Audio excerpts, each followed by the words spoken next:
Good morning, good afternoon, good evening, whoever you are, wherever you are. Whenever it is for you, for me, it's just past midnight, Tuesday, August the 13th, day 903 of Vladimir Putin's war of aggression against the people of Ukraine. I'm Peter Alexievich, and this is the Live at 5. And we're going to start out today with a history lesson. Hey, Lars. Hey, Nightshade. Hey, PT. Weibo. Ron and hey, cool, Darlene. Peeps are coming in. Hey, Dive Hard. Hey, Alex. Rob Walker, good evening. Maddie Wright. Hey, Tisno. How's life in Croatia? Friends of mine just spent 10 days on the beach there. They had a great time. Bjorn, Bobby, Esteban, nice to see you, pal. Cool. Hey, PH. Hey, Wind. So peeps are coming in. So guys, let's start with a little history lesson, shall we? Because today is, for you anyway, for most of you, it's still Monday, August the 12th. And Monday, August the 12th, 2000, 24 years ago to the day, the submarine, the Kursk, the nuclear-powered Russian, it was built right between the fall of the Soviet Union and the return of Russia. So we'll call it a Russian submarine. The Kursk went down in the Barents Sea, and all on board were lost. And many people blamed Vladimir Putin for that because this was in the early days of his presidency, his first term as president. And he didn't want to look weak. So he didn't ask for any help, and all 118 men on the Kursk sub died. And that set the tone for his entire administration. Look at what he's doing now. Look at what the Kursk incursion is leading Russia to. He is willing to sacrifice every Russian that there is rather than look weak. And that's exactly what's happening today. And I think that we could and this could be the end of Putin. This invasion into Kursk, his entire career, could be bookended by two Kursk disasters. The sinking of the Kursk submarine back in 2024 years ago to the day today, and the sinking of the Kursk Oblast at the hands of the Ukrainians. Because let me tell you, they are not stopping. They are not stopping. I had to change these numbers 3 times today as the information kept getting updated. So the Ukrainians are operating at least 45 kilometers into Russia, into Russian territory. 28 towns and villages have come under Ukrainian control. 28! Think about what a big deal it was for the Russians just to capture one town, Avdiivka. These guys have captured 28 towns and villages in the first week. There are currently 120,000 people that have been displaced by this action, with another 180,000 under evacuation order. That's 300,000 people, nothing compared to the millions of Ukrainians that have been displaced since the full-scale invasion. But it's a little taste for the Russians of the evil that they have done here. It's being reported now that over 1,000 POWs have been taken into custody by the Ukrainians. Over 1,000 POWs. According to the Russians, the Ukrainians are in control of about 480 square kilometers. Alexander Syrsky, the head of the armed forces for Ukraine, said nonsense and claims to have control over 1,000 square kilometers inside of Russia. And the maps back him up. The maps and the reports of where they're operating back him up. So that's more land than the Russians have taken in the last year. And they've been on the offensive the whole time. It is fascinating to me. It is worth pointing out that currently the evacuation order extends from the Belgorod region through the Kursk region to the Bryansk region, all along that border. And in fact, Ukrainians were storming Belgorod border crossings today. And so we are likely to see a whole new front opening up in Belgorod. It is interesting to me that in the Russian reporting on this thing, there seems to be a real emphasis on the fact that Putin is personally in charge. No reason to worry. Dear leader is on it. He's personally in charge now. Now, I think that there's a great deal of irony in this, given the fact that there is one person solely responsible for the fact that this situation exists. And that, of course, is Vladimir Putin.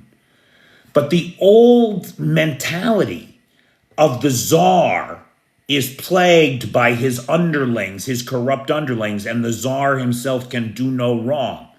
That ancient Russian mentality, that cognitive dissonance, is still very much at play. There's all kinds of videos of Russians in the now occupied territories sending videos of desperation and cries for help to dear leader Vladimir Putin, as if he's going to come himself down from the clouds and save them. And there seems to be a complete naivety that he's the one who created the situation that they're in. It is astonishing, the psychopathy of these people. And it is a psychopathy. There's just no two ways about it. There is something deeply sick in the Russian mindset that they could give this kind of obseescence to that kind of a person who would dispose of them without a second thought, and we see him doing it every day. The Kursk ground lines of communication are currently under Ukrainian control. So one of the big goals that we thought the Ukrainians might be going for was to cut the highway and the rail line that runs along the Russian-Ukrainian border all the way down to Volchansk, providing resupply to the Volchansk and Kyiv access, and then continues on down to Luhansk, providing resupply for the Luhansk Oblast. Those ground lines of communication have now been severed in the Ukrainians' favor.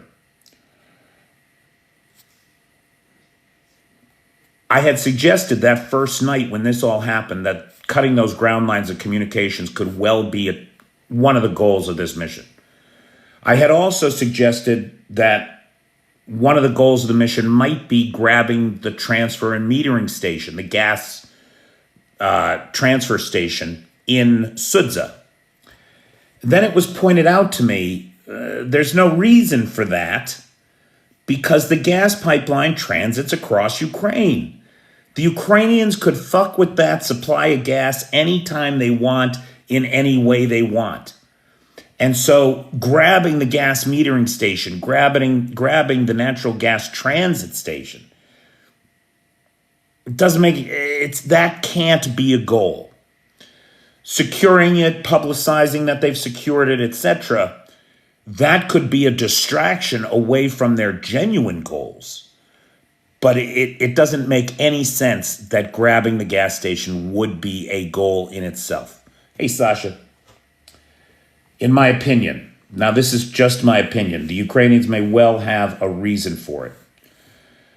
While the Ukrainians are digging in on their side to create defensive fortifications inside Russia, and this is a big deal because according to Oliver Carroll, writing in The Economist today, Kyiv is creating a full-fledged fortified area with a field hospital, strong points, and dugouts in the rear. Now, look, you don't drag a MASH unit, right, a field hospital with you, if you're not planning on staying, if you're not planning on fielding casualties in the field where you're at. And the Ukrainians seem to be. While the Ukrainians are digging in across the border in Russia, the Russians themselves are digging in around the Kursk nuclear power plant. Now, we had some interesting shit go on with nuclear power plants this weekend. One is this insistence, this paranoia that the Russians seem to have, that the Ukrainians are after the Kursk nuclear power plant.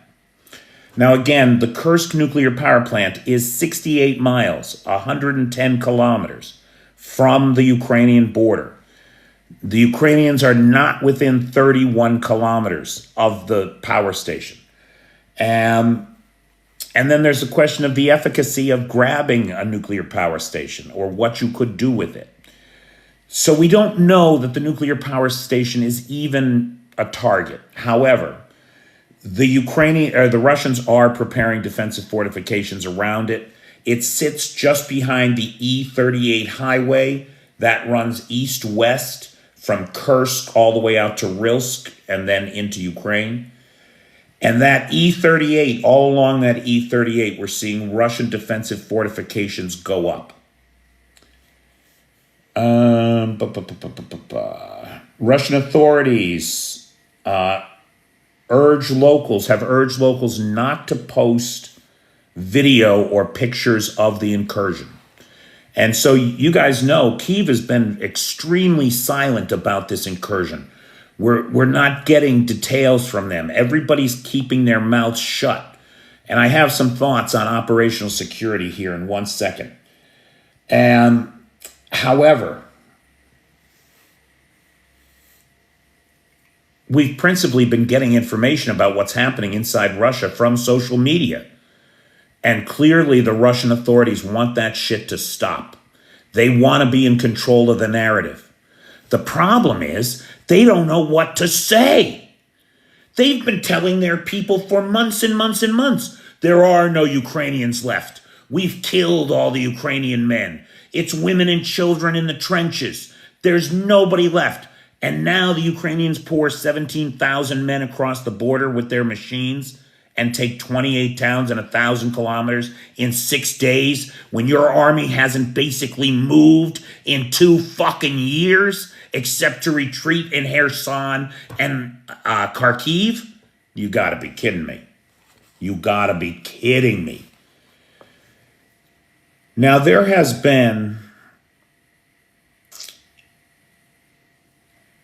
it has recently come out that the brigades or elements of the brigades that are currently engaged in this fight were mobilized and moved to the front in Kursk less than 24 hours before the actual cross-border attack happened. Now, there were lots of troops up there to begin with, right? The infantry, the mechanized units, the 22nd Brigade, they were there. But other elements were only moved less than 24 hours before the attack. When we think about how Kyiv has remained silent on this thing, how it seemed to catch the White House off guard, they didn't see it coming, they didn't know about it.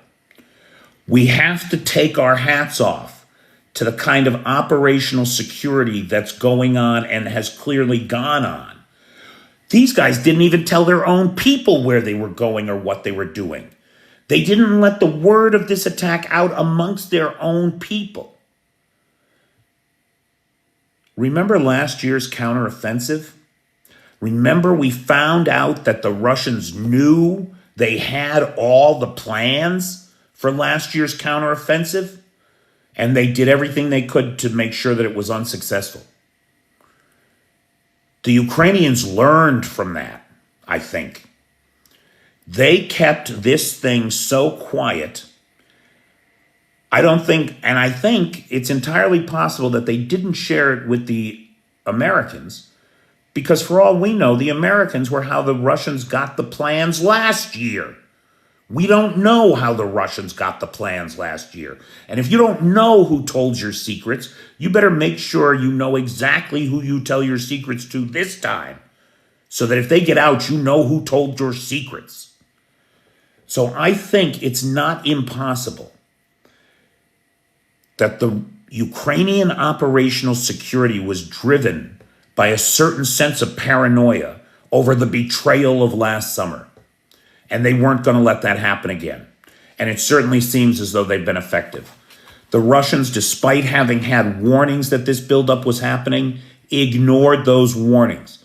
Confident, arrogantly confident in this notion of an inviolable Russia, of a Russia that can't be invaded, and an enemy that didn't have the manpower to do it. Because these guys are getting high on their own supply. They believe their own propaganda. For those Frank Herbert fans out there, right, for anybody who was a fan of Dune, you remember what Paul Atreides said. He said, it's important to have a sense of the sardonic. You can't believe your own press if you're going to rule. And the Russians have just bought into their own press, hook, line, and sinker. And their press is a patchwork of lies. And because of that, they now have a dilemma. They've been telling their people that this is a special military operation. It's not a war, that it's limited in scope inside of Ukraine, and that everything is going to plan, that we've annexed these territories, that they are ours, that the Ukrainians are done, that the Ukrainians cannot fight us. And now the Ukrainians have poured across the border the way that the Russians did. They've taken land and towns and people. 1,000 POWs in a week. How do you reconcile those two facts when your whole life is built on a patchwork of lies? When the truth comes home to roost, boy, you got problems. You got credibility problems. You got supply problems. You got PR problems. You got problems every which way but loose. They've got another problem. This whole incursion creates another dilemma for the Russians. And the Ukrainians are all about creating dilemmas for the Russians, boy. The question of strategy. Russia's army today is an undisciplined, untrained, incapable of large-scale maneuver warfare bunch of kids and mercenaries. That's what Russia's army is today. They are a one-trick pony that has only one strategy: scorched earth. Take your artillery, take your glide bombs, and level the villages and towns one block at a time. That's how you advance. Destroy everything in your wake. Now, that's one thing if you're in Syria, one thing if you're in Ukraine. It's a different thing when the enemy is on your soil. And we've seen now in the Kursk region, in Sudza, hits of Russian glide bombs against their own territory, hitting an apartment complex, for example, in Suja. Further, we're seeing the most insane use of Iskander missiles. Iskander missiles being used to take out small pockets of Ukrainians. That's $1 million missile. And you're using it to take out, what, a recon group? A single APC? It makes no sense. It makes no sense at all. You're spending Iskander missiles inside of Russia at $1 million a piece, 800,000 a piece to take out a handful of Ukrainians. Meanwhile, what you've got left to shoot at the Ukrainians in Ukraine are Korean missiles. And so we saw 4 Korean KN-2324s come in at Kyiv yesterday. 4 Korean ballistic missiles. All were shot down. It is astonishing to me that the Russians are throwing some of the things that they are at the Ukrainians inside of Russia, but clearly they need to dislodge them. This is a huge embarrassment. It's a huge PR failure for Putin. He's got to dislodge these Ukrainians and send them packing so that he can turn to the Russian people and say, this was a blip, this was a one-off, this could never happen again, yada, yada, right? He's got to get rid of them. And until he gets rid of them, it's going to be a problem. And the longer it takes to get them out of there, the more of a problem it's going to be. Putin right now looks like a failure.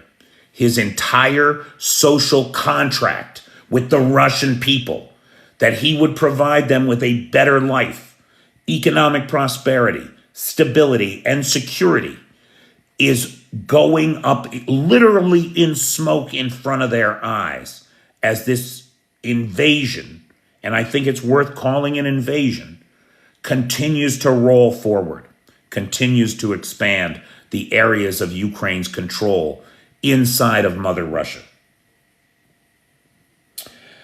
On the subject of that expansive control, towns 25 to 60 kilometers southeast of Sudzha report Ukrainian troops across the border in Belgorod. Again, this is an expansion of this invasion. Ukrainians aren't just coming into Russia from Kursk anymore. Now they're coming in Belgorod too, 25 to 60 kilometers southeast of Sudzha. Videos from across the region of Russia show the Ukrainians pulling down Russian flags, maybe doing a little tap dance on them first, and then replacing them with Ukrainian flags. The Ukrainian flag is being raised over at least 28 settlements, towns, and villages across the region.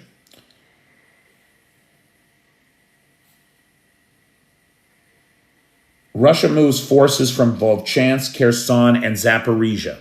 So it is commonly believed that one of the big reasons that the Ukrainians did this and did this now is because of all that pressure that the front line is under, right?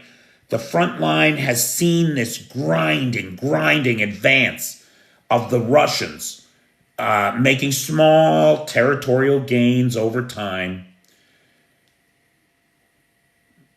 but not really getting anywhere, right? A little bit here, a little bit there, blah, blah, blah. But grinding at great cost. Even if the Russian estimates are true, which I doubt that they are, but the Russians are claiming that they've already unalived 1,000 Ukrainian soldiers in Ukraine, in Russia. That's nowhere near the kind of 1,000 a day that the Russians have been suffering. And they've been suffering it that way for months and months and months.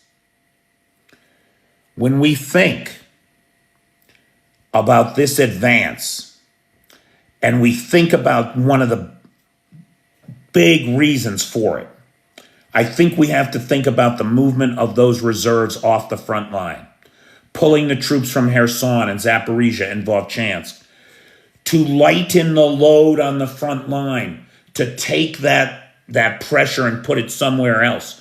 We're already seeing that. Glide bomb attacks, which had been as much as 100 glide bombs a day. Glide bomb attacks in Donetsk are down to nearly nothing. They're down to 5 to 10 a day.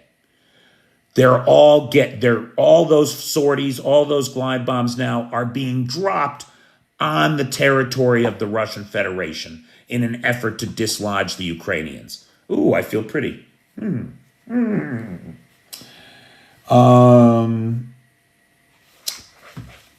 It is thought that at least 11 battalions have been moved into Kursk from the Ukrainian front lines, that the Russians have moved as many as 11 battalions. It is important to note that those battalions are not complete. They're not complete. They're degraded. Some of them may be badly degraded, so that it's not really the battalion that's moving in, but maybe some element of that battalion. This is in opposition to some of the reports that we're hearing that the Ukrainians may have dedicated 10 brigades to this thing. 10 brigades. We know of at least 4 brigades inside of Kursk. We know of an additional 5th brigade, an artillery brigade, that's on the border supporting the incursion. We know of elements of at least 3 other brigades. Elements, maybe not the whole brigade, but elements of those brigades. There are likely as many as 40,000 Ukrainians engaged in this offensive, with about 17,000 inside the country, is what it's looking like as of right now. You will note, and this is an important note, that Putin doesn't stop lying. He could declare this thing a war now. It's a war. Clearly it's a war. But remember, it's still illegal in Russia to call it a war. You'll go to jail. You call it a war, even though increasingly the propagandists are using that term. Nobody has ever declared war here. There's martial law inside of Ukraine. There's a special military operation inside of Russia or outside of Russia, from Russia in Ukraine. And nobody has yet declared war.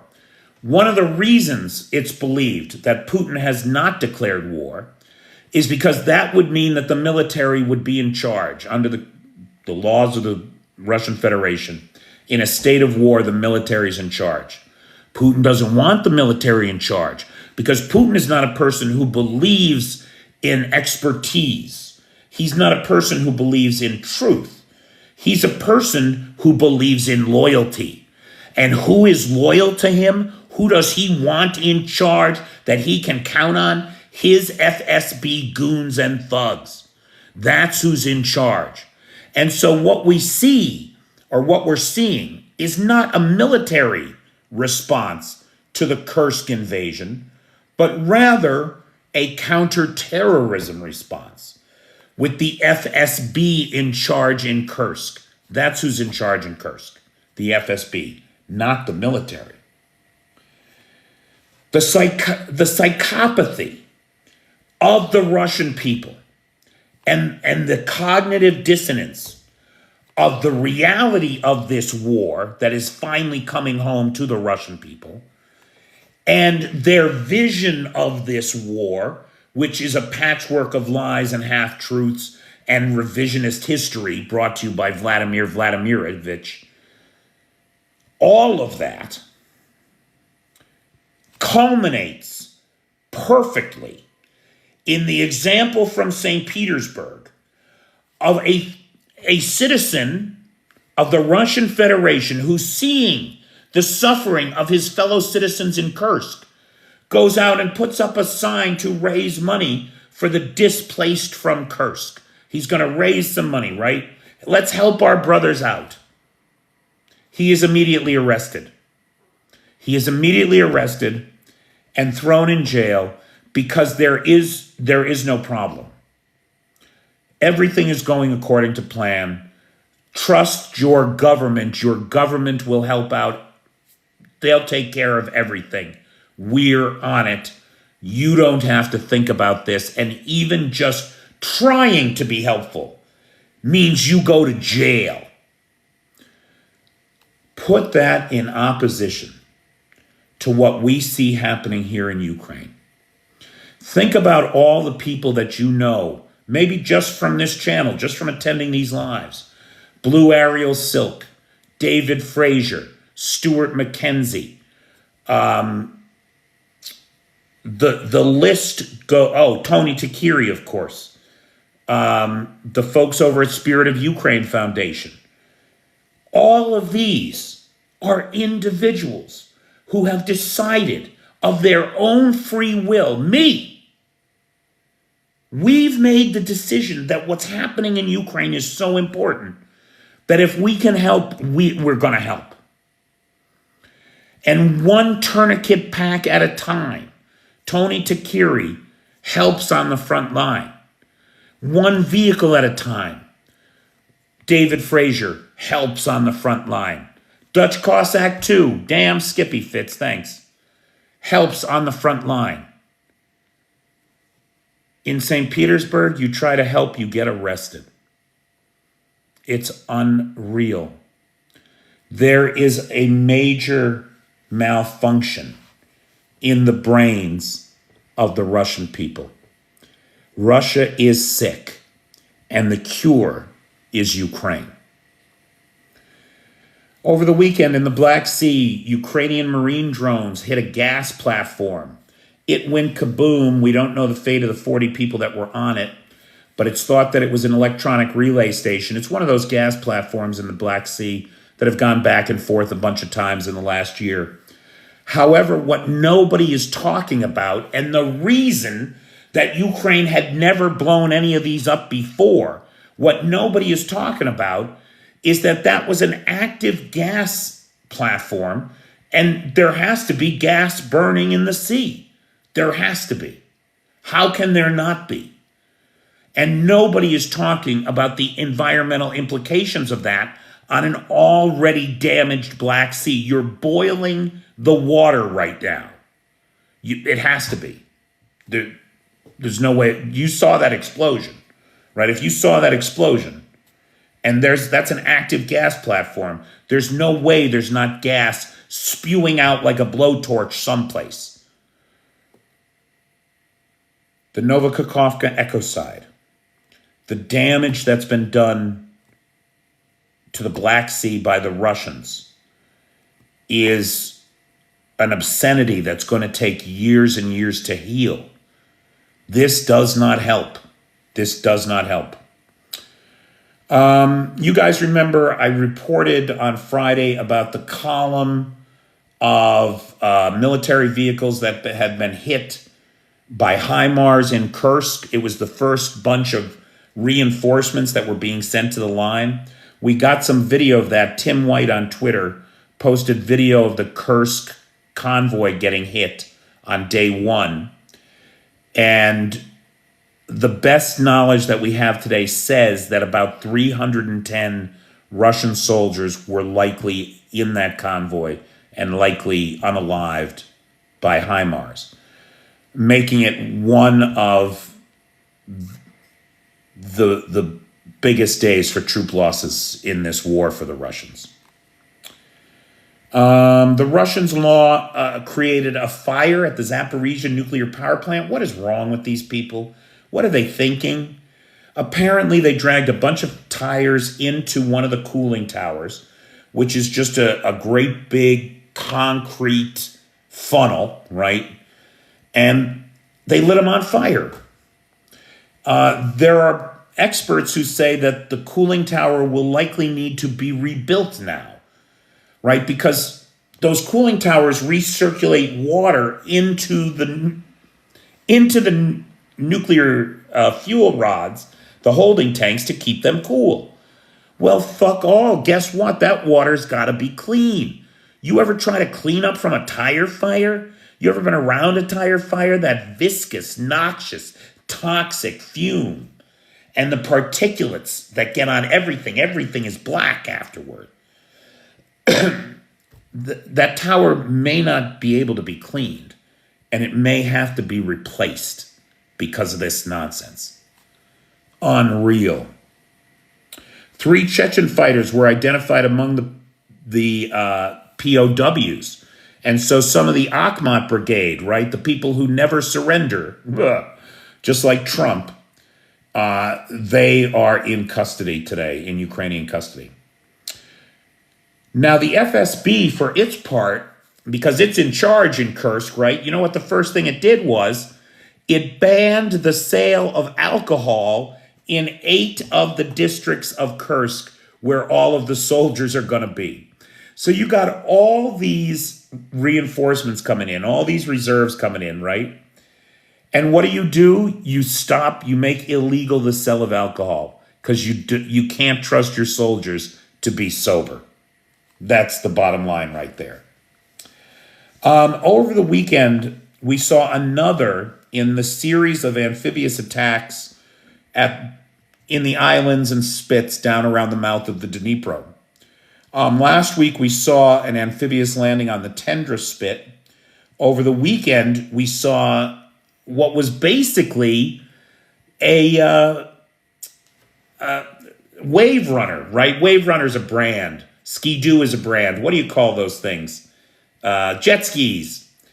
We saw basically a jet ski assault on the Kinburn Spit, where a bunch of Marines went in and they blew up a dozen vehicles, 36 personnel, and other installations were destroyed. The Ukrainian flag was raised over the Kinburn Spit. There were no reports of Ukrainian casualties in this raid on Russian forces on the Kinburn Spit. Oh, wow, that took a lot longer than I thought it would. Okay, sorry about that. So, first things first. Guys, I want to thank the sponsor of tonight's live, Eli. Thank you, Eli. I really appreciate you, as always. I want to highlight, look, if you're a Patreon supporter, Patreon and Apple had a thing, and starting soon, Patreon subscriptions made with Apple will take 30% of your pledge to your Patreon guy. 30% of what you pledge, Apple is going to start taking. So nobody that's a Patreon supporter of mine should re-up. Do not re-up your Patreon using your iOS device. Do not do it.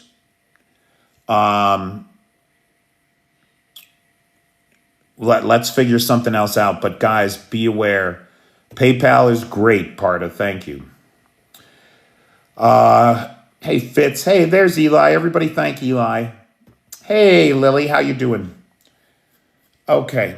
Any chance that Ukraine will take out the Kerch Bridge? It's a certainty. We just don't know when.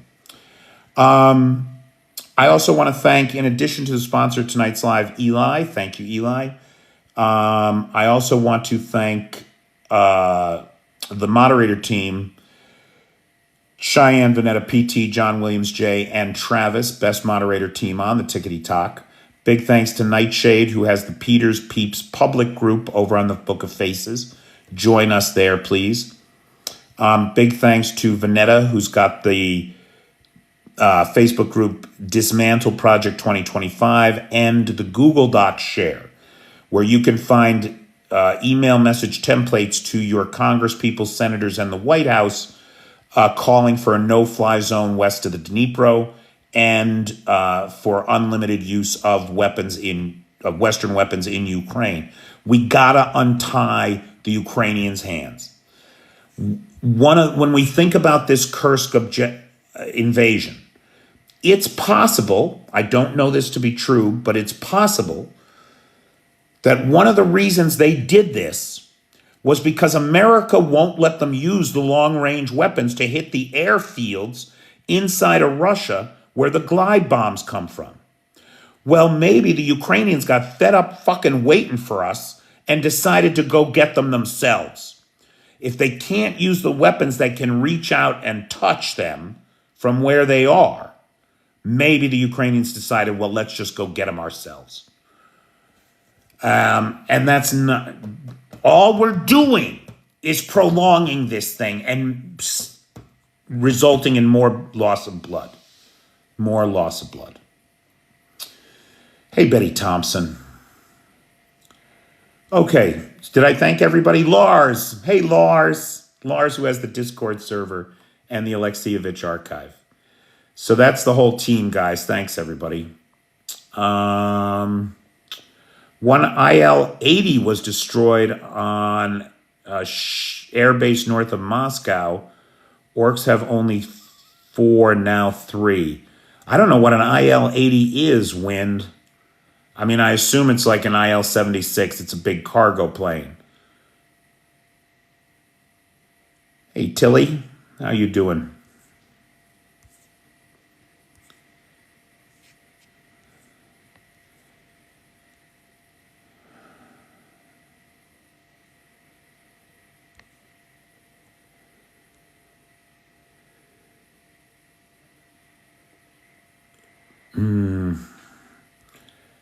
We got no, there we go.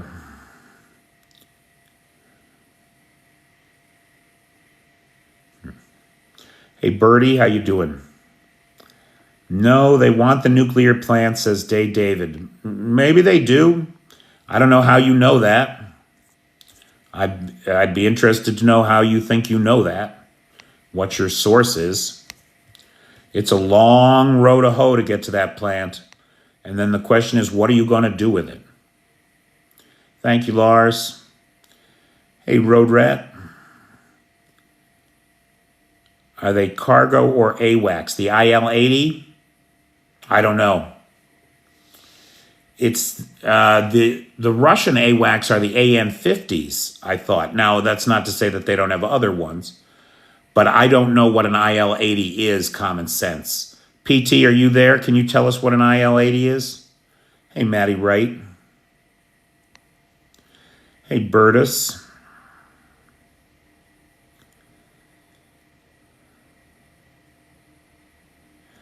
Oh, it's a special plane to get out Putin in case of a nuclear attack. Is that right? I am unfamiliar with it. Oh, Common Sense is correcting himself. He's saying it's an IL-86.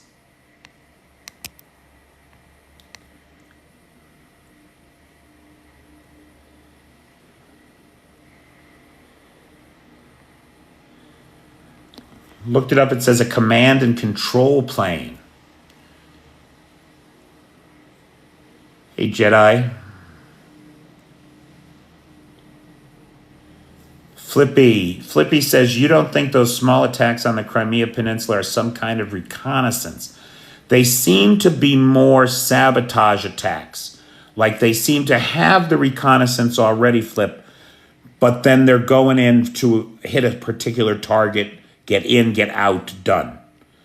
That seems to be the nature of these. Now, I would think that the function of those kinds of attacks is to degrade the enemy's ability to remain there, right? To make it untenable for them to remain there. Modified from the IL-86. Thanks, Yorkshire Tea. Yorkshire Tea, all of a sudden I want a cucumber sandwich. Just reading out Yorkshire Tea. I want a cucumber sandwich. Ukraine is using a lot of FPV drones in Kursk with great effect, Bobby. You are not kidding. So the IL-80 is an AWAC. Thank you, Paul Molman.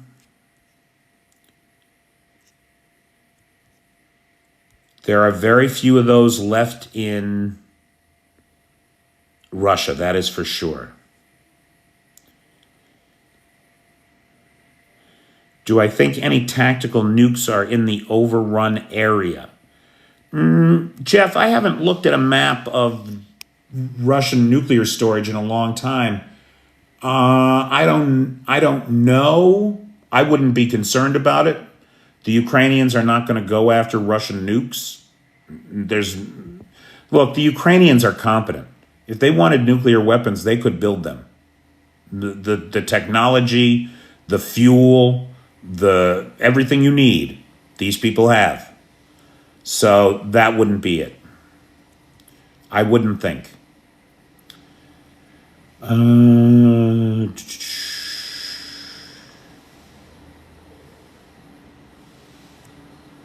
Meant to be used as an airborne command. Oh, you're talking about the IL-80.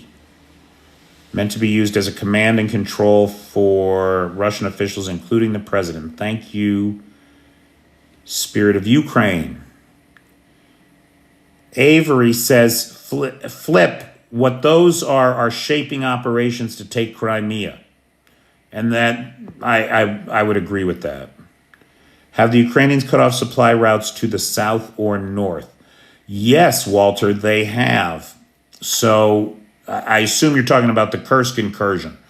On the main road out of Suja, which runs parallel to the border, that road is mined for about 15 kilometers to prevent any rapid response of troops coming in from that direction.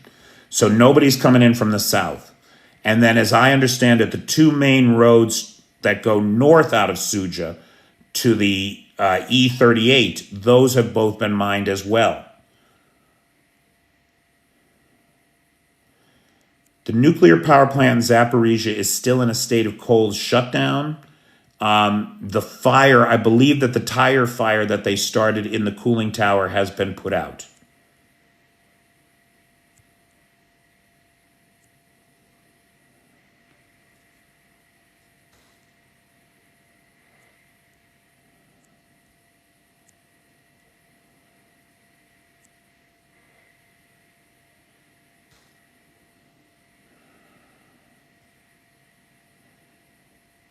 Five or six left, very expensive planes. Pete, do you realize, whoops. Sorry guys, I'm having trouble keeping up with the chat.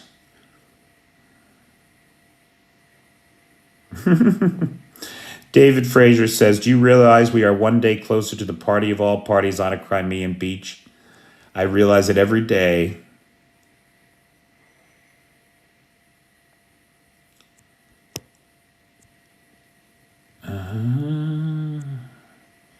Do you think Ukraine will use F-16 to protect their troops in Kursk against glide bomb planes? You know, Bobby, I keep waiting for it. I do keep waiting for it. I keep expecting to hear about it or something like that. But so far, not a peep.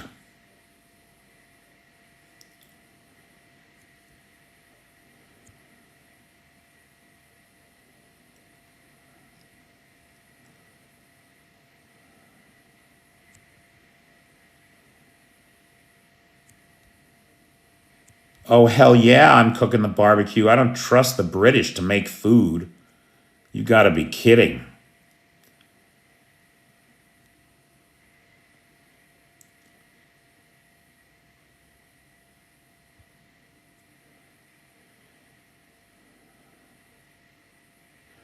Roman Empire troops attacking Russia. Fascinating.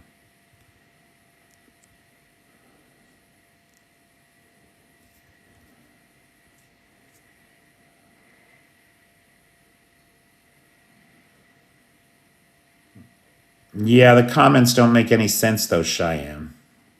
It's very weird.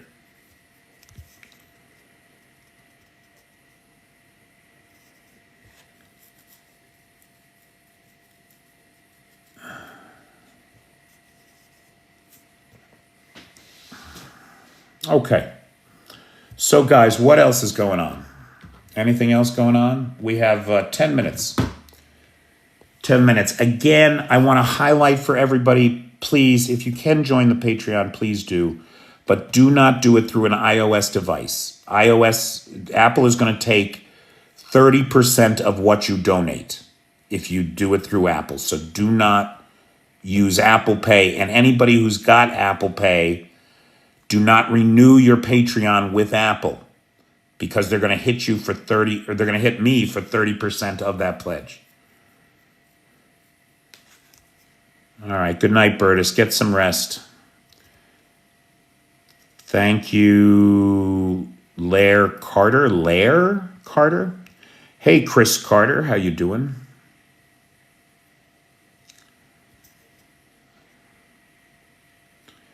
He's naming the soon-to-be free Russian states. Oh, is that what that was?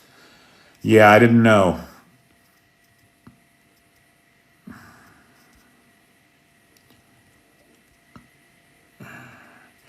Oh, guys, hey, listen, you guys know we do live sponsorships here. And it's always been $30. Send $30 in PayPal and you get a live sponsorship. As of today, it's going to be $50. However, not for me. There is a group, zampotech.org, that I do some volunteer work for, and they do some great work. So what I am proposing is that if anybody goes to their website and donates to their current fundraiser to fix these Humvees and get these Humvees to the front line, if anybody goes to that fundraiser and sends me the receipt, you'll get a live. If you donate at least $50, you'll get a live sponsorship just like Eli did tonight. So if anybody is interested in that, on the Peter's Peep Book of Facebook page, Peter's Peeps Public, Peter's Peeps Regular, there is a post about this fundraiser for Humvees. And if we can do any good in that direction, I'll reward you for it with a live sponsorship here. Nicholas says that she's seen a few videos of Russians welcoming UAF troops. Remember, Kursk has a large Ukrainian ethnic minority. And so there's a whole slew of Ukrainian-speaking Russians living in Kursk. It is possible that some of them are sympathetic.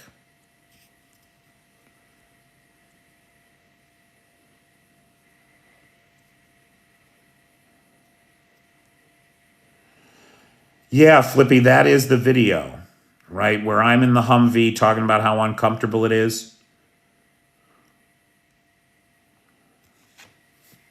Oh, if you guys are talking about that video of the two babushkas getting food from the Ukrainian soldiers, they were not welcomed, right? They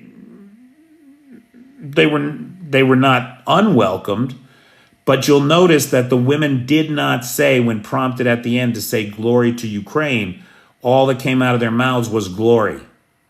Like they weren't going on camera saying glory to Ukraine.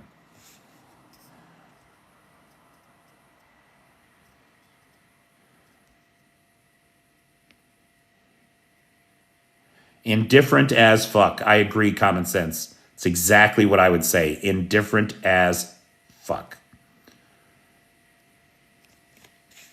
They offered to let me drive the Humvee, but I wasn't entirely comfortable with that.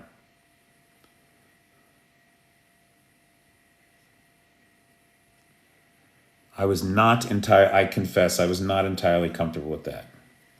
Okay, guys, we got 5 minutes. Final thoughts, questions. Big thanks to Eli, who is the sponsor of tonight's live.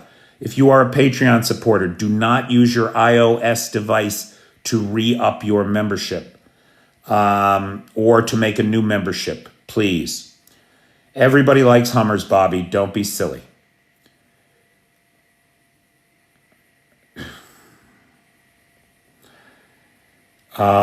Big thanks to the moderator team, best moderator team on the Tickety Talk, Cheyenne, Vanetta, PT, John Williams, Jay, and Travis. Big thanks to Lars, who has the Alexievich archive and the Discord server. Big thanks to Vanetta and Nightshade, who have the Facebook groups. Is there any kind of a plan to try to get back the kids that were kidnapped?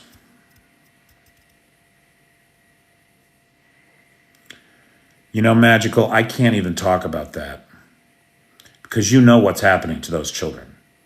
You know they're being sold to sadists and pedophiles and perverts of every description. That's what's happening to those children. You can be sure of it. They're never going to come home, those kids. Or if they do, they're not going to be the same people that left. So that is a war crime of the worst sort. Good night, Nana Pam.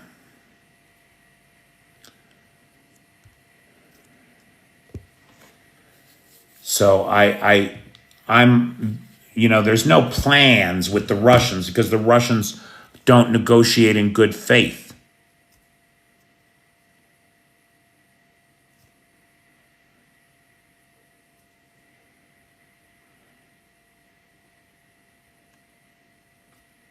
Hello, hello, hello, hello. We'll be on the road tomorrow, so I won't be watching your live, but Wednesday probably back on. Well, drive safely, you guys.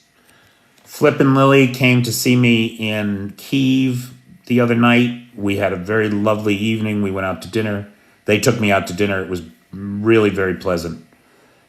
Great people. Do it again in a second. Back to Belgium. That's a long haul.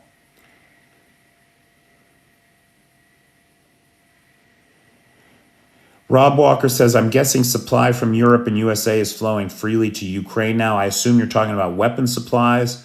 And I would agree that that seems to be the case. Thank you, Betty. Feel better. I hope you're feeling well. You sound perky. Your texts are perky.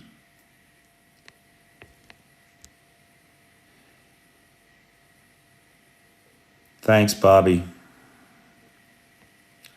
Do you think North Korea and/or China will help Russia? Well, they're both helping them right now, right? I mean, they're already helping them plenty.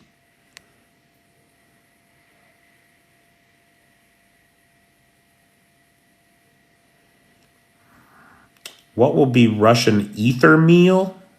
I don't know what that is.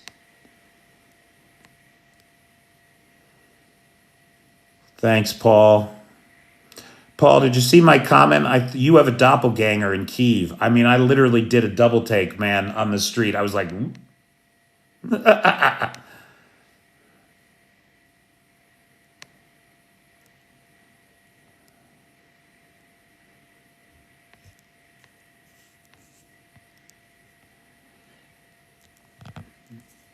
no, would be amazing to see 80 F-16. Yeah, it would be amazing to see 80 F-16s. I'd be happy to see 5. I'd be happy to see 5. Night, Walter.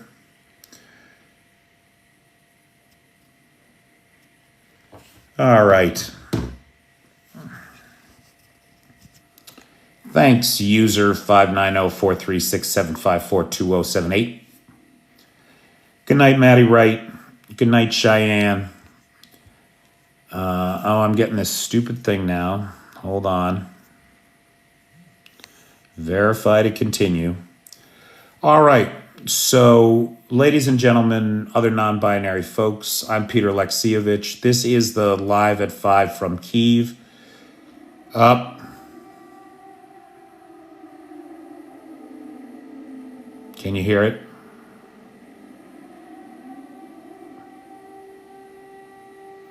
So this is our second air raid today. We've been lucky. The last couple days have been quiet. But it looks like the Russians are pissed and some shit is on its way. All right, kids. Good night, everybody. Make it a great day.